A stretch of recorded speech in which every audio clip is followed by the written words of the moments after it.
And we're back with another edition of the All Beef No Filler podcast presented by Prep Baseball Nebraska. I'm your host, Pascal Paul, Director of Scouting of Prep Baseball Nebraska. Joined, as always, Parker Hageman, Director of the Upper Midwest, social media, all other things important. Just you and me today, dude. Yeah, no special guests, but we're special enough, right? Yeah, sometimes. Depends on who you ask. Yeah. Some people like us. Yeah. We're sitting down and we're going to talk about the 2025 rankings today. Yeah, Pascal, you just dropped the updated 2025s last week, or right before Thanksgiving. From what do we get? We get one or two more drops of this class, but this is the end of the 2024 cycle. What, when you look back, let's start with your top 10. Like, what do you notice about what you got going on there in this class? Well, it's easy to see it when you look at the graphic for sure that the Huskers have dominated the commitments, especially at the top, with Jace and Jeter. I think both of those guys are going to be high-end players. Jace is everything you want in a right-handed pitcher heading to college, I think, which is scary, but I think his ceiling is even higher than it is right now, especially with the work ethic from his family and everything that they do. And have done from just an athletic perspective. I think he's got a brother going to Nebraska. His cousin, Charlie, is also committed to play baseball in Nebraska. So just a baseball family there. Jeter Worley, same thing. His brother's at Nebraska. Just made the flip over there, staying close to home, but an extremely athletic catcher that the ceiling is, for both of these, they're not ranked 2 and 3 in our state for no reason. Their ceilings are incredibly high. You skipped over a name because when we were putting this together initially, and for on-air production, meeting these people, the listeners should understand that I do the graphic side of things in social media, and usually to get a head start, I'll message Pascal and say, "Hey, you got your top 10 done, right?" And I said, "You got your top 10? Is Danny Wallace number 1?" And you said something to the effect of like, "If he's not, I'm fired," sort of thing, right? Because the guy was an absolute dude like for the last 2 years, correct? Yeah, in all aspects. In-game play. He's been to our biggest showcases, performed at top level against the top guys. Always does it with a smile on his face. There's probably not a better guy that you want to be around in the dugout, especially when he's hammering balls in the gap on your team or throwing 92 with a hammer from the bump. So, yeah, there's I don't think there's a lot of argument that Danny Wallace is the best player in the state. He's proven it time and time again throughout his play on the field in showcase games, regular games, spring games. It doesn't matter. That dude's a gamer.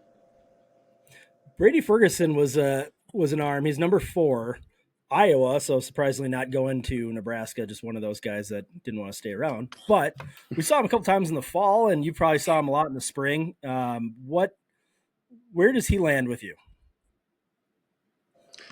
Actually got 3 arms right there that I think right in a row between Ferguson, Grego, and Noah Gardner that I think have a lot of upside heading into college, all in different ways. I think Brady and Drew are similar from a little bit of a 3/4 slot. We'll sink it and slide it. I think Brady's shown some big-time velo, especially in the fall. I think we both saw him at different times in the low 90s. I think the thing that he struggles with a little bit is just holding that velo from the first inning to the 5th inning. End of fall. A lot of things could be going on there, but I think heading into the spring, I think that's his biggest thing he needs to prove is holding that velo and being able to consistently get those outs later on in the game. Drew, 2-way player, heading to Nebraska. Another one heading to Nebraska, but he really good spring. I think Drew would benefit on both sides. I think like most 2-way guys of choosing one or the other. Unfortunately, he's good enough to do both. So I think they both suffer a little bit. You could say the same thing, I think, about talking about Danny Wallace, too, on the mound. If he was just a pitcher, I think that 91, 92 would be potentially 93, 95 more consistently. And then Noah Gardner, who has been up to 95. I think Power slider. He was a future games guy for us. Kind of came on because of came to an open event. Was a late future games ad a couple years ago, but command is his only issue. That dude's got all the arm talent in the world with his slider and fastball. He just needs to hone it in a little bit. Was Gardner a late bloomer too? Was that part of what you were telling me at one point, like before the future games? Like, I mean, obviously saw him late because of that ID, but yeah, he had some. Hopefully, I think this is true, but he had some arm troubles heading into that spring, so he didn't throw much. And then I think the command has always been a little bit of an issue for him. But yeah, came to that event, and I believe he was almost up to 92 at that event. Yeah, Jacob Rule is a newcomer. He was a senior future games guy for us for the up team Upper Midwest. Had a really good event down there. Smaller town kid from Central City. His brother's at K-State, so another one with a family pedigree. Coming from Nebraska, I think you'll see that a lot. Baseball's pretty big, even though our population isn't as big as some of the other states in our conglomerate. The baseball is definitely top tier, and Jacob has a family pedigree and has performed really well. Has recently committed to Creighton, so he's definitely a name to shout out as a newcomer in these rankings. Freaks from Nebraska. That's what we keep saying, right? Isn't that the thing? You just get athletic freaks. That's the shooter quote. Mm-hmm. He said it. We just agree. Well, let's talk a couple about some of the risers that moved up the rankings here, maybe this year, last couple of years. Just some guys that have gotten on your radar. Yeah, we talked about Noah Gardner was one. He moved up. We talked about his fastball and slider and all the potential that holds. Landon Horst is another one. Outfielder from Millard West, went from 72 to 55. Butler commit. Sat behind some dudes in the spring. A kid that on a really good team, unfortunately didn't get or just couldn't find a spot in the lineup just because of everything they had at Millard West, state champs. Can't really argue with the results there, but had a lot more opportunities in the summer and the fall and really performed. I think he's got a really good shot to go into a junior college situation and really make a name for himself and do things that you're supposed to do in junior college and level up. A second one would be Wade Spencer. A right-handed pitcher from Millard North, went from 90 to 59, came to a prospect scout day and was upper 80s arm with the loose arm action. Again, not a guy that we had seen before that, so someone that we were able to get some fresh eyes on, someone that we knew about, talking through coaches and various avenues, but a guy that we were finally able to get eyes on and one that really impressed us. And last one, another guy from Millard North is Marcus Hankins, recent commit to Augustana. Attended 2 events this year after not seeing him since 2003. Pretty much all aspects of his game he developed and was able to raise those numbers. And I think he's going to be a great get for one of the best D2 programs in the area and in the country in Augustana. Hopefully I'm saying that right. Augustana. I feel like my Wisconsin accent comes out in Augustana. Maybe not. We've had the Dakota State games there, so we should probably learn how to say it if we have to go back next year as well. I'm just a helper. Yeah, that's right. We're grunt there. I made Rob do this, so forgive me for putting you on the spot. But if you're scrolling down your rankings here on the 25s, is there a guy that, yeah, he might be a little bit lower on the rankings, maybe sub top 20, whatever, but just somebody that you'd say like, hey, in the next 2 to 4 years, if he gets into a program, he's a guy that I could see pop off, whether it's, maybe a strength thing or just needs to hone on 1 or 2 things. Is there somebody that you like that might not necessarily be towards the top of your list? Uncommitted? Are we talking about? Uncommitted, committed, either way, just somebody that you've seen maybe in the last year that, I'm trying to think of an example of this, but just somebody who might have to have, another year or 2 of growth, or just get into more of the development program to say, hey, this guy could take off once all those things happen. Yeah, Isaac Pamaran is one that I think is a Division I type athlete for sure. Obviously, with how everything's going now, you can see there's not a lot of spots at that level. If anyone's on Twitter, you know that spots are at a premium.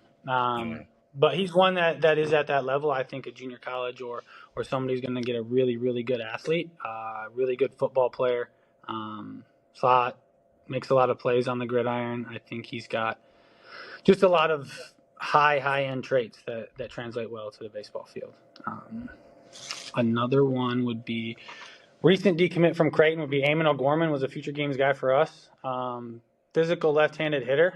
Whether he sticks at third base is yet to be determined, I think, but I think he has every chance to go there. Again, probably, I think, grades out as a Division I type player, but as we just talked about with Isaac, those spots are at a premium.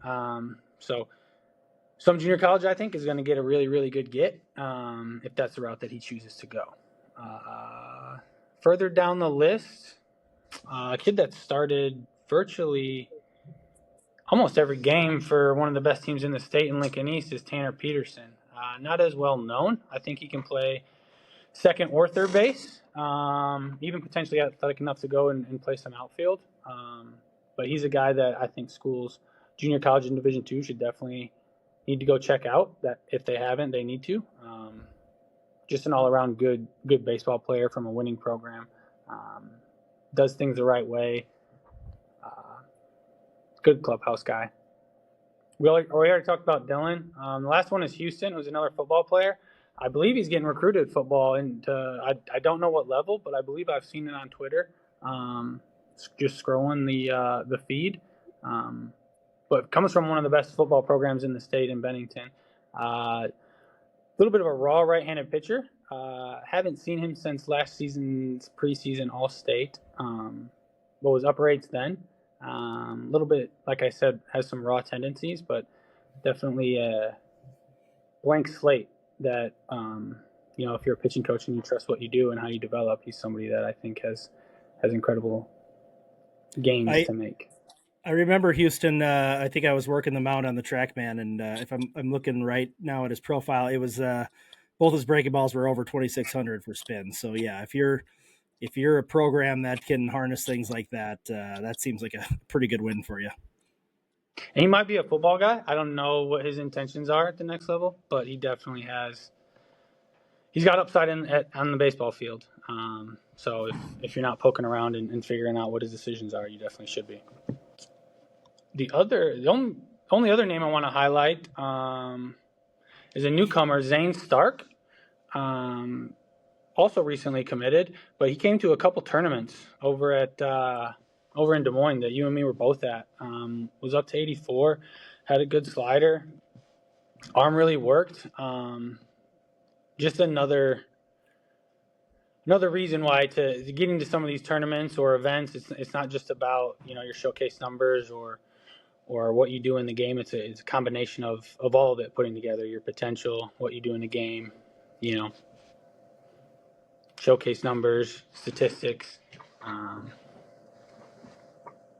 lengthy process at times, for some of these evals and rankings lists.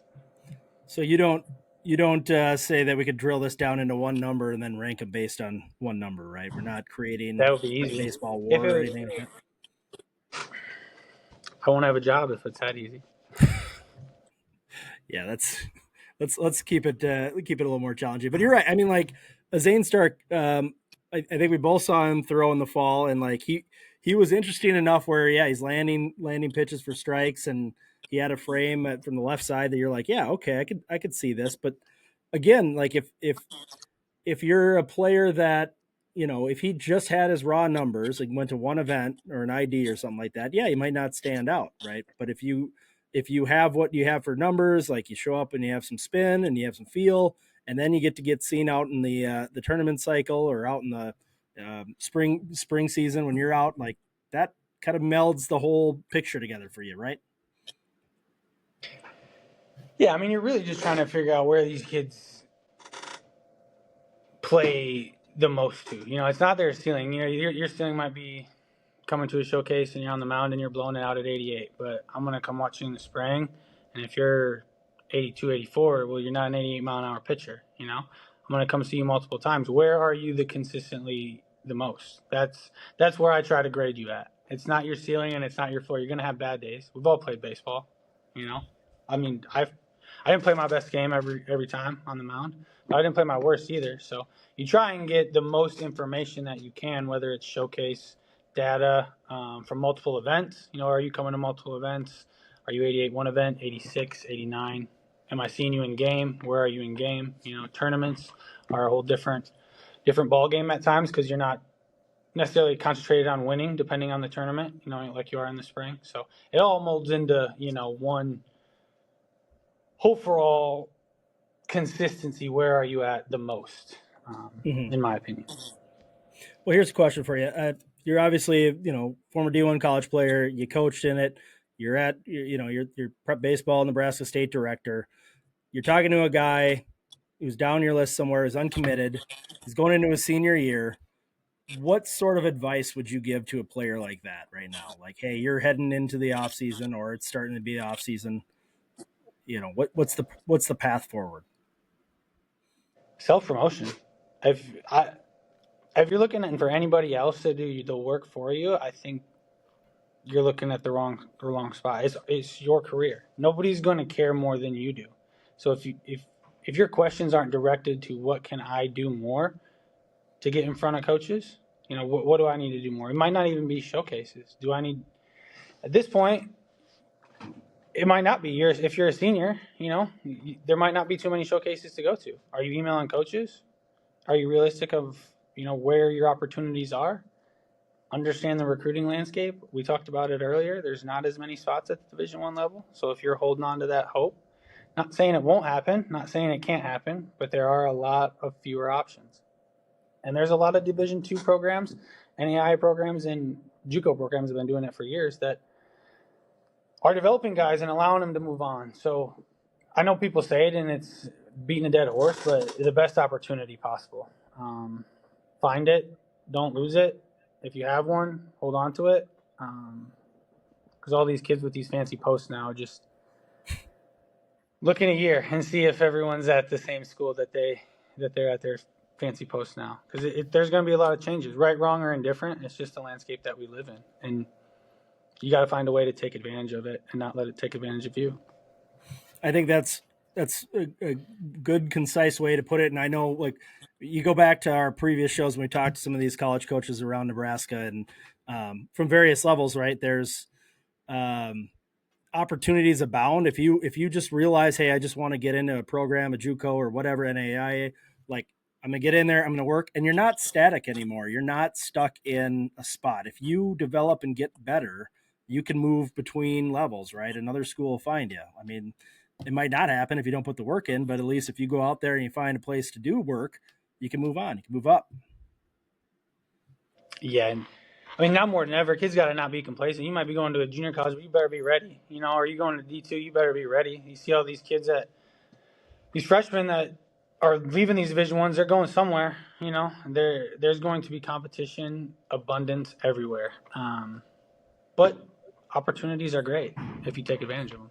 All right. Well, thanks for joining us as we discuss the 2025 class and a little bit about the rankings, how we do it, where guys are, some potential names to keep your eye on.